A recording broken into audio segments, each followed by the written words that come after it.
Good morning mga kachupax. Fishing na naman tayo. Andito ako sa Panggilby Bridge. Nag-try akong mag-casting. Baka siswertihan tayo sa umagang ito. Ang oras ay mga alas 5 pa ng umaga. Tatry natin kung may mga isda na magaganda dito sa tabi ng barge sa ilalim ng Panggilby Bridge. Ito nagka-cast ako sa pangalawang cast ito ngayon. Sa di akalain ito ay sisibad. Ayan na, nag-strike ang isang isda na hindi ko pa alam kung anong klaseng isda. Napakabigat mga master, mga kachupax. Hindi ko alam kung anong klaseng isda. Sobrang bigat. Siguro mahigit 3 kilo to, 4 na kilo. Kaya naman ng sit up natin.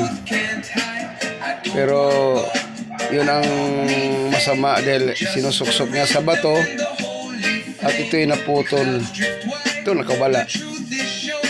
Yun ang nakakapanghinayang. Ito naman tayo babawi ito sa Lindungan Lake. Naka-strike tayo pero sa kasamang palad na unhook. Magandang size sana na snakehead. But anyway, okay lang din yun dahil part ng fishing yun.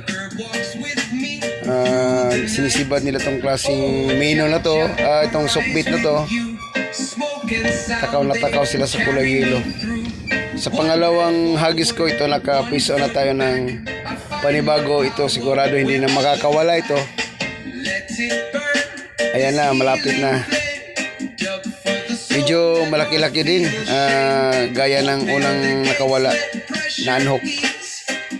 Pero sa pangalawang pagkakataon hindi ko na pakakawalan ito. Ito ay dinidiblit ko na para mailad ko na. Ayan na mga kachupax. Dito may dalawang huli ako. At ito ay tutuhugin naman natin sa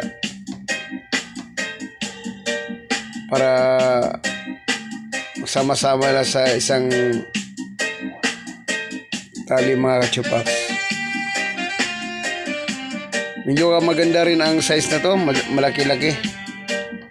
Malaki-laki rin, siguro mga nasa kalahating kilo ata, mga 400 to 500 grams na isda. Medyo madulas. Yun, nahirapan pa akong magtanggal dahil baon na baon ang hook sa bibig niya. But anyway, okay lang, ganun talaga.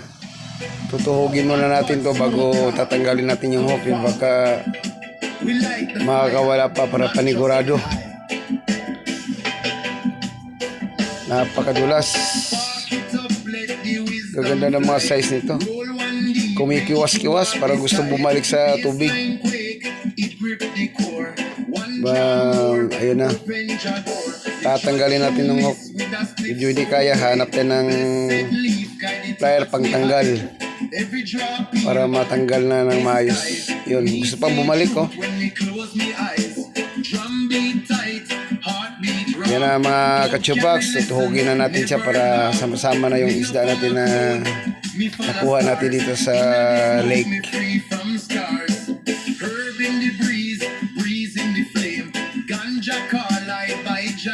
Hirap ipasok yung hook sa bibig niya dahil nakatikip-takip yung bibig niya eh.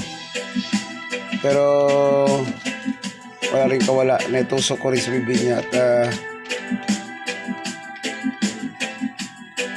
yun na nahuhook na natin siya mga kachupax.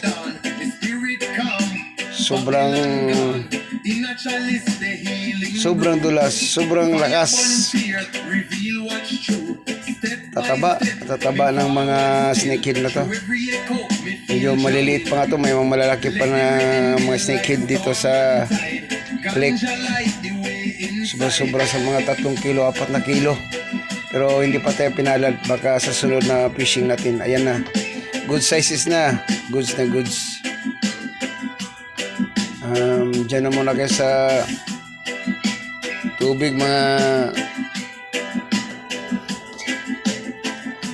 dalag na to. Tali natin ng maigi, baka makakawala pa eh.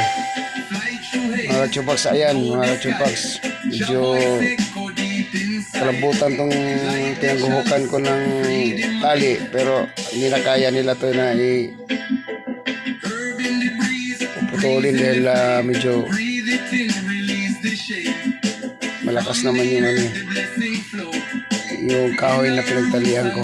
Ayan na mga kachupags, medyo pauwi na tayo niyan at pinapakita ko lang yung mga kuha ko.